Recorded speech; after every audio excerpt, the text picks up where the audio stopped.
ये अफसरशाही बंद करें, करप्शन बंद करें, दो नंबरियां बंद करें, और ये जो एस्टेब्लिशमेंट अपने 12 बंदे लाके असेंबली में बैठा देती है जिनके जरिए से वो हुकूमतों को कंट्रोल करते हैं, वो बंदे बैठाना बंद कर दें। अपने कठपुतली उठा लेते हैं, कोई किस शहर से, कोई किस शहर से, कोई किस शहर से, उनको लाके बैठा देते हैं, और वो बंदे जो हैं वो एस्टेब्लिशमेंट के लिए काम करते हैं बजाय इसके कि अवाम के लिए काम करें। जैसे कि मौजूदा पाकिस्तान की हुकूमत है, शहबाज शरीफ को आसिफ मुनीर के लिए काम करना है, पाकिस्तानियों के लिए काम नहीं करना। मरियम नवाज को आसिफ मुनीर के लिए काम करना है, पाकिस्तान के लिए काम नहीं करना। वजह यह है कि आसिफ मुनीर साहब इनको लेकर आए। अगर ये अवाम के वोटों से आए होते तो ये अवाम के लिए काम कर रहे होते, लेकिन जो इनको लेकर आया ये उसी को डिलीवर करके देंगे ना, उसी के लिए काम करेंगे, और ये उसको भी मायूस कर रहे हैं जिस लेवल का इन्होंने काम किया। नाज़रीन, इमरान खान साहब से मुलाकात हो गई सुबह सुबह गंडापुर की। अब आपको भी झटका लगा होगा, मैं भी हैरान हो गया कि ये गंडापुर कैसे पहुंच गया 7:30 बजे। सुबह सुबह जेल का दरवाजा खोला, गंडापुर अंदर। अब ये वही गंडापुर है जो बड़े लंबे अरसे से ये कह रहा था कि मेरी इमरान खान से मुलाकात नहीं होने दी जा रही, मैं कहता था कि ये कैसे पॉसिबल है, ये जब चाहेगा जाके इमरान खान को मिल लेगा। तो अब गंडापुर साहब की मुलाकात हो गई इमरान खान साहब से अर्ली इन द मॉर्निंग, और वहां पे गंडापुर साहब मुलाकात करके निकल गया भी, उन्होंने खुद से कुछ भी नहीं बताया कि क्या हुआ। लेकिन कुछ लोग ये दावा कर रहे हैं कि गंडापुर साहब की अच्छी खासी क्लास हो गई है, और इमरान खान साहब और जूते भी उठा के दिखाएं, इससे आपको अंदाजा हो जाएगा पूरे पाक नहीं उठा रहे, पूरे पाक वो उस चीज पे पॉलिसी अलग रखते हैं, जो ना करती है उस पे पॉलिसी अलग रखते हैं। आपके सामने रख दी है, बाकी आप जो भी सोचें। अब नाज़रीन हो जाते हैं, वो लीडर पे भी चढ़ के रहता है। इमरान खान साहब जेल से बैठ के इनकलाब लाने की बात करते हैं, गंडापुर साहब जलसे में आसिफ मुनीर की मिन्नतें कर रहे हैं आर्मी चीफ के कि जनाब ये मसला हल करवा दें, सारे आपके पीछे खड़े हो जाएंगे। इमरान खान साहब कहते हैं उनसे बात नहीं करनी, साफ मना किया इमरान खान ने कि गंडापुर ने, बैरिस्टर सैफ ने और बाकी लोगों ने एक दो और नाम लिए कि कोई बात नहीं करेगा एस्टेब्लिशमेंट से। बैरिस्टर गौर को भी मना किया, और गंडापुर उसी एस्टेब्लिशमेंट को जलसे के अंदर खड़े होकर दावत दे रहे हैं कि यार ये मसला हमारा हल कर दे। ये इमरान खान साहब के अहकामात पे अमल हो रहा है। सुनने में आया कि इमरान खान साहब ने इस पे जो है वो अभी चीजें सामने आ जाएंगी। इस पे बैरिस्टर सलमान अकरम राजा साहब का एक स्टेटमेंट है, बड़ा इंपॉर्टेंट है। सलमान अकरम राजा साहब का स्टेटमेंट मैं आपको पढ़ के सुनाया दूं, एक्चुअली उनके साथ हुए सवाल जवाब। अच्छा, इन्होंने जेल के बाद बताया, देखिए खान साहब ने हदायत दी है कि आइंदा के लिए वो कह रहे हैं कि मैं अभी पार्लिमानी पार्टी की हमारी मीटिंग में जाकर बात करूंगा, और खान साहब बिल्कुल वाज़ेह हैं कि पाकिस्तान की कौम अपना फैसला कर चुकी है, और कौम कायदीन जो है पार्टी के उनसे आगे निकल चुकी है। तो पार्टी के कायदीन को अब सोचना होगा कि उन्होंने कौम के साथ चलना है या कौम से पीछे रह जाना है। ये इमरान खान साहब बात कर रहे हैं कि कौम आगे निकल गई है, तुम लोग पीछे रह गए हो सारे।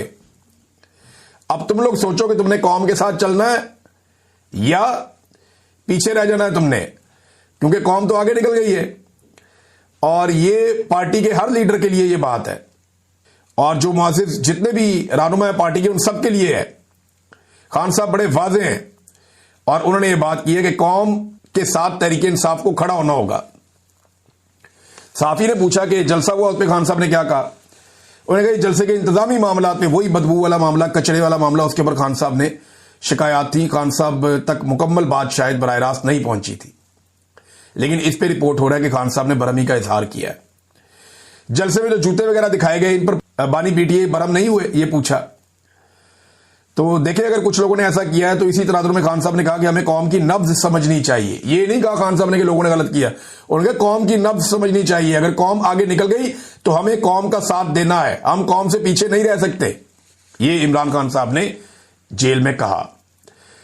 फिर एक और सवाल किया गया कि अली अमीन गंडापुर साहब सूबाई जो है मामला नहीं संभाल सकते तो कुर्सी छोड़ देनी चाहिए। फिर अलीमा खानम के बारे में एक प्रोपेगेंडा चल रहा है टीवी चैनल्स के ऊपर कि उन्हें कहा कि जनाब आप मुदाखलत कर रही हैं और आप पीछे हटें और मुदाखलत नहीं करनी चाहिए। तो इस पर उन्होंने कहा जी ऐसी कोई बात हुई नहीं, अलीमा खान बिल्कुल कोई दखल अंदाजी नहीं करती, ये एक नौयत की तराशी है। जबकि बाकी बातें उन्होंने कहा जी वो खुद ही आपको बाद में पता चल जाएंगी, पार्टी की एक मीटिंग होगी, उसके बाद कुछ और चीजें हम बताएंगे। अच्छा जी, ये गंडापुर साहब की मुलाकात के हवाले से भी उन्होंने खुलकर बात नहीं की सलमान अकरम राजा साहब ने। अब इमरान खान साहब की बहनें जब चीजें बताएंगी, जब इमरान खान साहब के अपने ट्विटर हैंडल से तफसीलात आएगी, तो मैं आपके सामने रखूंगा कि एक्चुअली ये हो क्या रहा है और इमरान खान साहब अब क्या सोच रहे हैं। वैसे पाकिस्तान तहरीक इंसाफ का जो सोशल मीडिया है, जहां से इमरान खान साहब का ये ट्विटर ऑपरेट किया जाता है, वहां तक बहुत सारे पाकिस्तान तहरीक इंसाफ के लोगों की रसाई है, लेकिन वो कोशिश करते हैं कि वही बात कहें जो खान साहब ने जेल में कही है, और अभी वो चीजें सामने आ जाएंगी। डिग्री वाला जो मामला था नाज़रीन, ये डिग्री वाला मामला वो है जो जस्टिस जहांगीरी वाला मामला। इसमें जस्टिस डोगर ने उन्हें फारिग कर दिया था कि जनाब अब ये काम नहीं कर सकते, काम से रोक दिया गया था। तो सुप्रीम कोर्ट ऑफ पाकिस्तान में दूसरा ऑर्डर आ गया। ऐसा लगता था कि जजेज ये करना नहीं चाहते, इस ऑर्डर को मुअत्तल नहीं करना चाहते, वो नहीं चाहते कि जस्टिस जहांगीरी काम करें। लेकिन जिस तरीके से वहां पे वकला ने, सीनियर तरीन वकला ने, मुनीर मलिक साहब भी वहां मौजूद थे, इन्होंने जैसे इस केस को लड़ा, जिस तरीके से इन्होंने मामले को उठाया, तो वहां जजेस को मजबूरन उन्हें बहाल करना पड़ा, और वो फैसला जो वहां पे जस्टिस डोगर वगैरह ने दिया हुआ था उसे रोकना पड़ा, मुअत्तल करना पड़ा, और अब जस्टिस जहांगीरी जो है वो काम कर पाएंगे। लेकिन कुछ टाउट्स जो है वो ये क्लेम कर रहे हैं एस्टेब्लिशमेंट से बात करने के बाद कि जस्टिस जहांगीरी को बहुत जल्द फारिग कर दिया जाएगा। जस्टिस जहांगीरी का पहली मरतबा मौके भी है, उन्होंने 34 साल काम करता रहूं तो 34 साल के बाद मेरी डिग्री जाली हो गई।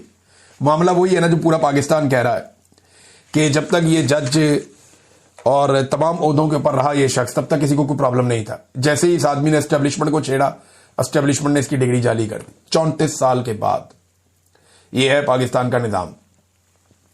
पाकिस्तान पीपल्स पार्टी और नून लीग नाज़रीन आजकल नूरा कुश्ती कर रही है, और नूरा कुश्ती की वजह मैं आपको बता देता हूं।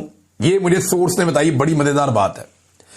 नून लीग और पीपल्स पार्टी ने पीटीआई की जितनी मुखालफत की, उतना ज्यादा वो नीचे जाते हैं। उन्हें इस बात का आइडिया हो गया कि जितनी देर ये पीटीआई के साथ लड़ेंगे, लोग इनको जूते मारेंगे और लोग इनकी बात नहीं सुनेंगे। पीपल्स पार्टी और पीएमएलएन दोनों मिलकर पीटीआई का मुकाबला नहीं कर पा रहे। तो अब उन्होंने नया तरीकाकार निकाला, और ये ठीक है, ये काम कर रहा है फिलहाल, कि एक दूसरे को गाली देते हैं और इसके जरिए से अपने अपने कारकुन को खड़ा करते हैं। यानी नवाज शरीफ के कारकुनों को खड़ा करते हैं जरदारी के खिलाफ और गाली देते हैं, ताकि थोड़ा सा नवाज शरीफ का कारकुन जो है वो ऊपर आए। इसी तरह जरदारियों के कारकुन को खड़ा करते हैं, भुट्टो के कारकुन को खड़ा करते हैं शरीफों के खिलाफ, ताकि थोड़ा सा भुट्टो का और जो जरदारी का कारकुन है वो भी ऊपर आए। तो एक दूसरे के खिलाफ तो ये थोड़ा थोड़ा सा कारकुन चार्ज हो सकते हैं, लेकिन पीटीआई के खिलाफ इखलाकी तौर पर बिल्कुल दब गए। कारकुन इनका अपना भी चार्ज नहीं हो रहा, तो उन्होंने अपनी पार्टियों को जिंदा करने के लिए एक नया फॉर्मूला अपनाया कि आपस में नूरा कुश्ती करके देखते हैं। पीटीआई के साथ लड़ाई में तो कोई सपोर्ट मिलती नहीं। अब तक के लिए इतने, अपना ख्याल रखिएगा, अपने चैनल का भी। अल्लाह हाफिज।